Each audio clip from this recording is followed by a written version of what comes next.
morning and welcome to Business Standards Newsmaker. Today's newsmaker is Kapil Sibal. Sibal has been a lawyer for more than 40 years now and still remembers the day he fought and lost his first case. He got his first brief from a politician in Haryana. The politician had contested the election and had won it, switching sides after winning, but the election was set aside on 8 counts. One of them was that he had bribed one of the candidates into withdrawing from the contest.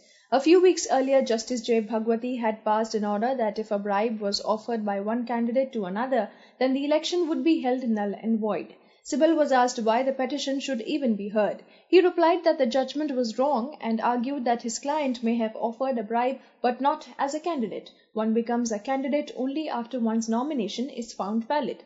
The Supreme Court heard the case for 20 days. Sibal lost the case. Later he figured out why. One of the judges was retiring after hearing the case, and while the other two, it was a 3-bench judge, disagreed with his opinion, they did not want to oppose him in his last case. Today, Sibal's client is a lawyer and Sibal is a politician. Between then and now, Sibal has represented many politicians such as Jayalalitha, K. Karunakaran, Bhajan Lal and Lalu Prasad, to name a few. It was because of Prasad that Sibal became a Rajya Sabha MP in the 1990s in return for fighting his case in the Fodder scam.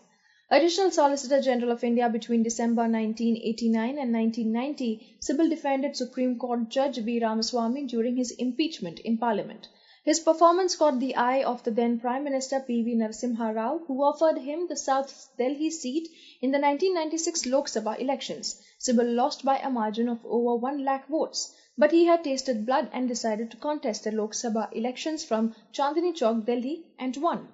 When he came to the law ministry, it was with some reluctance. Having made powerful enemies during his legal career, he knew he and his sons, also lawyers, would be fair game for rivals.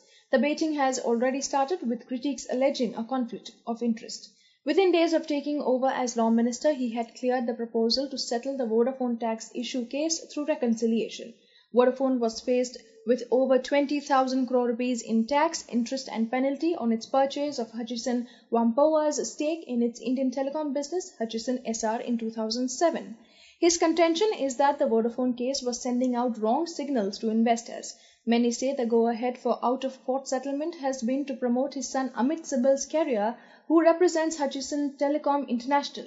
Sibal has denied this. In the next few weeks, he is determined to shake up the legal administration. He is arguably on the third most important job in the government today. That is all about Sibal for now. Join us later for the afternoon news bulletins.